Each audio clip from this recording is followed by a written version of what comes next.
I never thought I'd be standing behind the counter of a quiet little bookstore, watching someone's eyes well up while they scanned the shelves for a book I didn't recognize, feeling my chest tighten in a way that didn't make sense. And yet, here I was, shifting my weight from one foot to the other, pretending to organize a stack of dog-eared novels while she, my friend's sister, stood just a few feet away, the soft lamplight catching the edges of her hair, making it glow like a halo I wasn't supposed to notice. She didn't look at me at first. She was scanning the titles with a careful, almost reverent patience, the way someone might read a letter from a past lover, and I could feel the air thicken with the quiet tension of someone who knew exactly what they wanted but didn't quite have the courage to ask for it. I had no right to feel this way. She was mid-40s, composed, confident, and impossibly layered. But the truth is, I did. And the truth was, I couldn't look away. Finally, she turned, just enough to catch my gaze, and I swear for a second the room shrank to only the two of us. Her eyes weren't angry, exactly. They were wet with something else, something heavier, something that made my stomach roll with nervousness. I wanted to ask her if she was okay, but my voice felt trapped somewhere behind my ribs, stubborn and silent. Instead, I did the only thing I could think to do. I offered her a smile, awkward and uneven, like a question I didn't know how to phrase. And she returned it, not a full smile, but a hint, a tremor at the corners of her mouth, and it was enough to make me aware of how fast my heart was beating. She moved closer to the shelf, and I noticed her hands, slender, deliberate, brushing against the spines of the books in a way that felt intimate, as if she were cataloging every moment she'd ever held. She paused, then looked back at me, and for the briefest second, it felt like time itself hesitated. "Can you tell me something?" she said, voice soft, almost a whisper, but thick enough to make me lean closer, even though I didn't know why. My throat tightened, and I struggled for words. "What?" I managed to croak. She let out a breath, almost a sigh, and I caught the shimmer of tears in her eyes again. There was no shame in them, no self-pity, just a raw honesty that made me stumble over my own emotions. "Tell me, you feel something too," she said, and it wasn't a demand. It wasn't even a hope. It was a confession, wrapped in the quiet, knowing confidence of someone who'd already lived a life I was only just beginning to understand. I froze, not because I didn't feel it.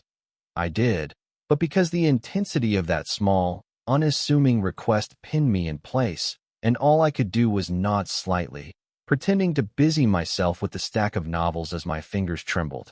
She turned away, letting the tension drift like dust in the light, and I wanted to follow, wanted to reach out and steady her, but something held me back. Some part of me knew this was only the beginning, that the real story wasn't in the words she'd whispered. It was in the pause that followed, the lingering air between us that carried more weight than any conversation could. And as she walked toward the register to pay for her book, I caught myself staring at the curve of her shoulder, the way the light fell across her face, and the faintest tremor in her hand that I imagined was mine to steady. I knew, then, that I wouldn't be able to stop thinking about that moment for days, maybe weeks. That tiny spark, the one we hadn't named yet, had planted itself in my chest, and I had no idea what to do with it. I didn't plan on seeing her again so soon. The bookstore had that rhythm, quiet mornings, a trickle of customers, but somehow, there she was, standing by the magazine rack, frowning at a display that clearly frustrated her. I cleared my throat, and she glanced up, surprised, like she hadn't expected me to be anywhere near her. "Need a hand?" I asked, trying to keep my voice casual, though my chest felt tight. She hesitated, then gave a small, almost imperceptible nod. "If you don't mind." As I reached for the stack she was struggling with, I caught sight of her hands. They were elegant, the kind of hands that looked like they belonged to someone who did delicate work, maybe years ago. Slightly worn at the knuckles, fingers long and precise. She noticed me staring, and I quickly dropped my gaze, embarrassed. She laughed softly, not fully, just a hint. But it was the kind of laugh that made a room seem warmer, even though her eyes were still guarded, shadowed by something I couldn't name. "Thanks," she murmured, voice low, almost drowned out by the faint hum of the fluorescent lights. She shifted, brushing a strand of hair behind her ear, and I noticed the faint crease at the corner of her eyes. She'd been tired, probably always tired, and yet there was this grace in her movements, this quiet control, like she'd learned to carry it all without letting anyone see the weight. We worked together in silence, stacking magazines, arranging them just so. I found myself matching her rhythm, noticing how she'd pause slightly before reaching for the next pile, how she tilted her head when she considered a placement. Small things, nothing extraordinary, but they made the air between us feel electric, like static before a storm. "I didn't expect," she started, then stopped. Her eyes flicked toward mine, and I caught the hesitation there, the vulnerability she tried to hide. "I didn't expect someone to notice." I didn't answer immediately. I didn't want to ruin the moment with words that were too clumsy, too obvious. Instead, I just nodded, letting the silence say what I couldn't. She gave a faint sigh and leaned slightly closer to adjust the top stack. I caught the faint scent of her perfume, subtle, a hint of something warm and woody. I wanted to say something, anything, but the words lodged in my throat. Finally, she straightened, and for a heartbeat, we looked at each other. Not talking, just seeing. It was a quiet acknowledgement of something that had already begun to grow between us, unspoken, forbidden, and entirely magnetic. Then, almost imperceptibly, she let her hand brush against mine as she moved past, a fleeting touch that lingered longer than it should have. My fingers itched to hold the contact, to anchor myself to the warmth, but I stayed still, pretending to busy myself with the magazines. And just like that, she was gone, walking toward the counter, her back straight, head held high, but leaving a trace of herself behind in the air, a pull I couldn't resist, a gentle but undeniable energy that seemed to reach straight for me. I found myself staring after her, trying to memorize the way she moved, the quiet hesitation in her step, the way the light played off her hair. That fleeting brush of hands was all it took. I couldn't stop thinking about it. The storm had started just as the bookstore closed. Rain rattled against the windows in uneven bursts, and the dim light inside made the place feel smaller, more intimate. She was perched on a low stool, cataloging the returned books with meticulous care, and I was crouched across from her, stacking them the way she had shown me. The air between us was heavier than it had any right to be. I could feel it in the brush of her sleeve as she reached for a book, in the way her foot brushed mine under the table by accident, in the subtle tremor of her fingers.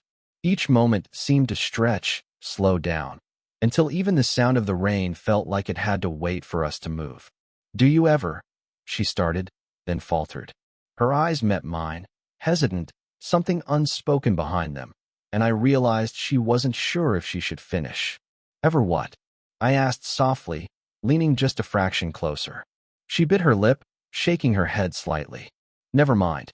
And for a second, she looked away, focusing on the book in her hands. But I could feel the weight of the words she hadn't said, the possibility lingering between us. We worked in silence for a while, the storm outside keeping everything else at bay. I wanted to reach out, to bridge the gap that seemed to hum with quiet electricity, but I stayed put, my hands hovering near hers without touching. The restraint burned in me, a mix of desire and fear, because she was complicated and layered, and I didn't want to push too far, not yet. Then her phone buzzed. She glanced at it, and I saw the flicker of tension cross her face. A work call, a reminder from life that our little bubble wasn't supposed to exist. She hesitated, thumb hovering over the screen, and for a heartbeat, I wondered if she'd let it wait, let the moment stretch a little longer. But she answered anyway, voice careful, polite, but distant. I kept my gaze on her, noticing the fine line between her professionalism and the vulnerability that seeped through when no one was watching. When she hung up, she exhaled slowly and looked at me, a trace of something like guilt, or maybe relief, passing through her expression. The room felt impossibly small. I could sense her leaning just slightly closer when she handed me a stack of books, the scent of her perfume brushing past me. I could feel her warmth, the faint brush of her hand against mine, and my chest tightened. Every instinct screamed at me to reach out, to close the tiny space between us, to let her know that I felt it too. The pull, the tension, the unspoken words. I almost did. My fingers hovered just above hers. I could feel her pulse, or maybe I imagined it, a rapid beat that matched my own. And then the bell above the door jingled, startlingly loud in the quiet room. We both jerked back, the moment shattering like glass. She straightened, her expression composed again, giving nothing away. I exhaled, my heart still pounding, realizing that what almost happened had left a mark I wouldn't be able to ignore for a long time. We ended up sitting on opposite sides of the tiny cafe, a storm still tapping against the windows, rain streaking the glass like tears. I hadn't planned to meet her here, hadn't expected her to want company, but there she was, sipping her coffee with that quiet, unreadable composure. And I was across from her, hands wrapped around my own mug, trying not to show how much I noticed everything. The way her fingers trembled slightly as she held the cup, the faint shadow under her eyes, the sigh that escaped her lips before she even realized it. For a long time, we said nothing. Just the storm, the low hum of the heater, the occasional clink of cups. The space between us wasn't empty. It was full of things neither of us could name. My throat was dry, words trapped there, heavy and awkward. And then she finally spoke, voice low, trembling just slightly. "What are we doing?" The question wasn't light, wasn't playful. It hung in the air like smoke, impossible to ignore. I blinked, trying to steady myself. I don't know," I said honestly, because I didn't. She shook her head, brushing a hand through her hair. "No, I mean us. She trailed off, searching for words, and I could see the weight of every unspoken thought pressing against her. "We can't keep pretending it's normal, can we?" I didn't answer immediately. I wanted to reassure her, but everything I could say felt inadequate, too clumsy. Instead, I leaned forward slightly, just enough to bridge the distance without closing it, letting my gaze linger on hers. She didn't look away. She never did, not fully. The silence stretched between us, thick and fragile, and in that quiet, I realized how much I had been holding back, how much I'd been trying to measure every look, every word, every pause. And she had been doing the same, a mirrored restraint that only made the tension sharper, more unbearable. "I think," she began again, voice barely above a whisper, "I think we're trying to see if it's safe. Or maybe if it's real. And maybe it's neither." I nodded, though I wasn't sure what I was agreeing to, her words, her feelings, or the truth that I felt it too. My hand itched to reach across the table, to close the distance, but I didn't. I couldn't. Not yet.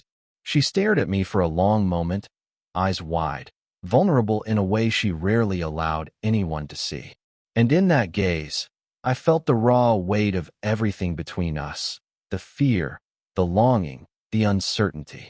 Finally, she leaned back, exhaling slowly, and said the thing that would stay with me long after the storm ended.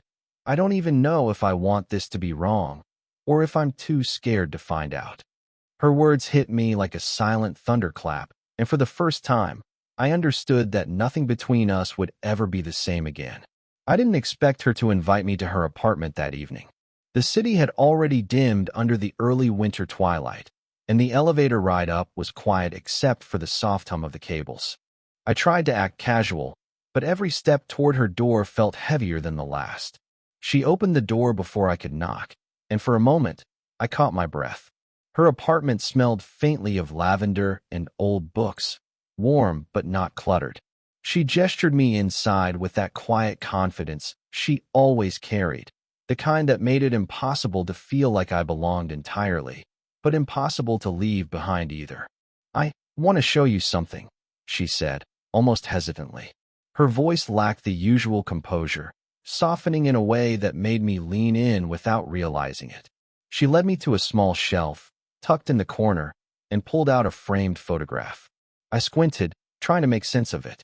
It was her, 10 years younger, laughing with someone I didn't recognize. A man, mid-30s, arm draped casually over her shoulder, both of them caught in an unguarded, perfect moment. He was everything," she said, voice low, almost swallowed by the room. We lost him. I lost him. And somehow, she paused, swallowing hard, fingers tracing the edge of the frame. Somehow I never really stopped feeling like I did. I swallowed, unsure what to say. My chest felt tight, a mix of sorrow for her and the strange, unsettling pull I couldn't quite name. I wanted to reach out, to ease the ghost of pain she hadn't let anyone touch in years. You didn't stop? I asked quietly, though I didn't mean the question to land as anything but observation. She shook her head slowly. No, I thought I had. I thought time would make it easier. But it didn't. Her eyes met mine for a fraction longer than necessary, and I saw not just the grief but the weight of trust, the subtle invitation to understand her fully. I wanted to say I understood, but the truth was I didn't. Not entirely. What I felt was different. A complicated mixture of admiration, fear, and longing. And yet, in that mixture, there was this undeniable awareness of proximity, of energy between us, more tangible than any words. Then she picked up a small, folded note from the table. He left me this once, she whispered. I never opened it. I couldn't. Her hands trembled slightly as she handed it to me, and I caught the faint scent of her perfume, sharper now, warm and grounding. I took the note carefully, aware of her presence behind me. The weight in my hands wasn't just paper. It was a fragment of her past, delicate and raw, and it pulled me forward in ways I hadn't anticipated. She let out a breath, leaning back slightly, and for the first time that evening, she allowed herself to be unguarded. I could see the layers of her, grief, fear, longing, all in one quiet gesture. And then, without another word, she brushed past me to the window, rain sliding down the glass, and I realized how completely she had shifted the room, the moment, everything between us. I held the note in my hands, heart pounding, and knew with a quiet certainty that nothing would ever feel ordinary again. The rain had finally stopped when we found ourselves back at the bookstore, the night air damp and cool against our faces. The streets were quiet, nearly empty, and inside, the soft hum of the heater made the silence feel almost sacred. We moved slowly, deliberately, neither of us needing words to fill the space. She leaned against the counter, hands folded loosely in front of her. I lingered nearby, pretending to organize a stack of books, but my eyes kept finding her, tracking the subtle line of her jaw, the way her hair fell across her shoulder, the faint tremor in her fingers that told me she wasn't as composed as she appeared. You don't have to say anything, I murmured, finally letting the quiet stretch long enough that it felt like an answer in itself. She looked at me, a small, almost imperceptible smile tugging at the corner of her lips. I know, she said softly, voice steady now, but her eyes betrayed the shift, the acknowledgement of something deeper, something inevitable. We didn't move closer at first. There was no sudden confession, no dramatic gesture, just a shared understanding, quiet and unspoken. I noticed the subtle brush of her sleeve as she adjusted her position, the faint scent of her perfume mingling with the warm paper and old wood of the store. It felt intimate, like we were the only two people in the world, even though the night outside carried its usual emptiness. I found myself leaning slightly toward her, not because I wanted to push a boundary, but because the space between us had shrunk of its own accord. She met my gaze without hesitation, and for a moment, the air vibrated with everything we hadn't said, every restraint that had held us back, every heartbeat that had sped up in silence. Then, slowly, deliberately, her hand brushed mine, not a demand, not a plea, just a gentle contact that sent warmth shooting straight through me. I didn't pull away. I let my fingers curl lightly around hers, careful, respectful, and the contact anchored everything. We stayed like that for a long time, just breathing, just being, the kind of closeness that doesn't need explanation. She leaned her forehead against the back of her hand, glancing down at where our fingers intertwined. I could feel her heartbeat through the subtle press of her palm, steady and grounding, a quiet reassurance that this, whatever this was real. No one said I love you. It wasn't necessary. The truth had been acknowledged without words, woven into the shared silence, into the gentle ease of proximity, into the small, deliberate act of holding hands. When she finally straightened and gave a faint exhale, it was as though the world outside had shifted subtly, recognizing that we had crossed a threshold we hadn't dared approach before. We didn't need to speak. The quiet was enough. And as the night settled around us, the dim lamplight catching the curve of her shoulder and the warmth between our hands, I realized something simple and undeniable. Whatever this was, whatever it would become, we had arrived at it honestly, slowly, and together. The world felt a little softer, the bookstore a little warmer, and the silence complete. I still remember that night in the bookstore, though it's been months now. The rain had stopped, the streets were quiet, and somehow, we'd settled into a space where words weren't needed, where small gestures carried all the meaning we lacked the courage to speak aloud. I catch myself thinking about it more than I should, about the brush of her hand, the tilt of her head, the way silence could feel like a confession. A lot has changed since then.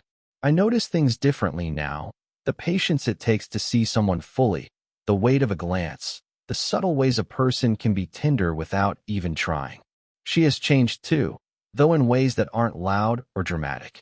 Her smiles linger a little longer, her laughter feels lighter, and there's a softness in her eyes that I didn't see before, like she finally allowed herself to feel something without guilt, without hesitation. Our connection isn't perfect. It's not about grand declarations or cinematic gestures. It's about the quiet moments we share, the understanding that comes without explanation, the trust we've built simply by showing up for each other. And maybe that's the thing I've learned most. Love doesn't always announce itself with fireworks. Sometimes it seeps in slowly, in ways you don't recognize until it's already there, embedded in your chest, in your mind, and every little pause in conversation. I think back to the first time she looked at me with tears, whispering for me to tell her I felt something too. That small spark, that almost imperceptible moment, changed everything. It wasn't dramatic, but it was enough. Enough to remind me that love doesn't have to be loud to be real. Enough to remind me that connection is built not just in moments of passion, but in the quiet, human, imperfect ways we allow ourselves to be seen. We don't rush things. We don't try to fix what doesn't need fixing. We simply exist alongside each other now, learning, stumbling, laughing, pausing, sometimes hesitating. And in those pauses, I feel the depth of what we've discovered together. And I can't stop thinking about the future, though not in a way that worries me. It's slow, it's careful, it's ours. And in that carefulness, there's beauty, a quiet certainty that whatever comes, we'll meet it side by side, with all the honesty, hesitation, and warmth that brought us here. So, here I am, months later, still holding on to that night, still holding on to her. The world moves forward, but I've learned to carry these moments with me. The small gestures, the silences, the gentle trust, because they are what make everything feel possible. If this story made you feel something, let me know in the comments. Would you want more stories like this?